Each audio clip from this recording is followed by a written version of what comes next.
Assalamualaikum warahmatullahi wabarakatuh. Nama saya Tia Berlianda, NPM 18111000417. Saya akan menjelaskan tentang materi pengembangan bahan ajar cetak. Sebelum masuk ke materinya, saya akan menjelaskan apa itu bahan ajar. Bahan ajar merupakan sesuatu yang berisi informasi dan pengetahuan yang dapat dipelajari. Setelah mempelajari bahan ajar, seseorang akan memiliki kompetensi atau pengetahuan, keterampilan dan sikap yang diperlukan untuk melakukan suatu tugas atau pekerjaan.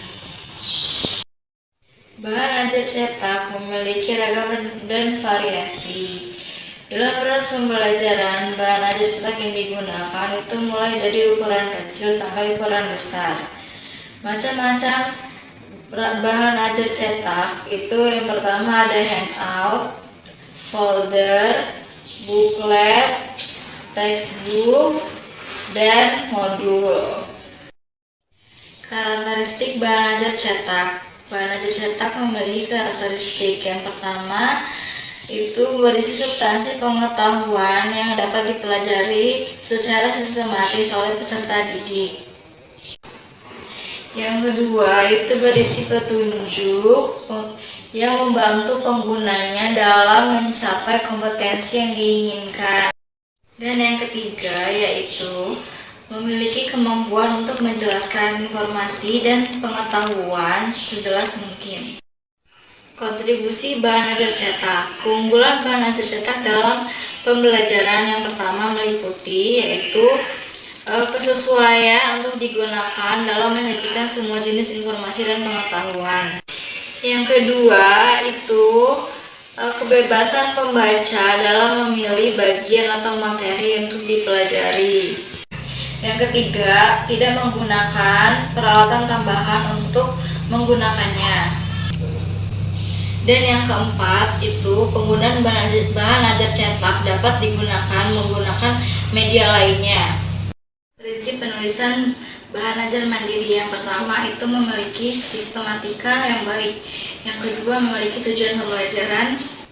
Yang ketiga itu memiliki bab-bab yang saling berkaitan. Yang keempat itu memiliki peserta didik dalam pelajarannya, memungkinkan peserta didik merangkum isi pelajarannya. Yang keenam itu memuat informasi dan pengetahuan yang lengkap. Yang ketujuh itu mendorong peserta didik melakukan latihan terhadap isi atau materi yang dipelajari. Yang ke-8 itu memiliki variasi dalam penyampaian informasi dan pengetahuan yang dipelajari. 9 itu sesuai dengan kemampuan peserta didik. Yang ke-10 memberikan umpan balik. Yang ke-11 memiliki komponen evaluasi hasil belajar. Ada beberapa macam dalam mengembangkan bahan ajar cetak. Yang pertama itu menetapkan profil dan karakteristik calon pengguna. Yang kedua menetapkan tujuan pembelajaran. Yang ketiga menetapkan bab-bab atau topik yang ingin dipelajari. Yang keempat itu menyusun kerangka atau outline buku ajar mandiri. Yang kelima menulis draft buku ajar mandiri. Yang keenam menelaah atau merevisi buku ajar mandiri. Yang ketujuh itu melakukan finalisasi buku ajar mandiri. Saya akan mencontohkan penggunaan bahan ajar cetak dengan media tambahan yaitu papan tulis dan spidol. Dalam pelajaran bahasa Inggris yang pertama itu pelajarannya grammar.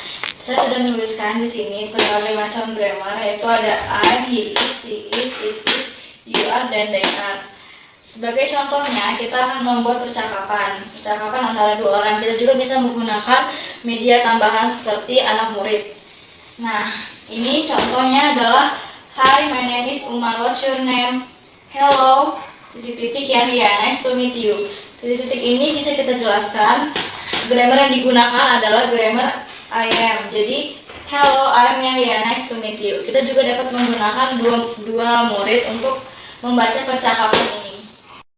Jadi dalam satu materi pembelajaran di kelas, guru bisa menggunakan 3 bahan ajar yaitu buku cetak, papan tulis, dan spidol. Sekian penjelasan materi dari saya akhiri. Wassalamualaikum warahmatullahi wabarakatuh.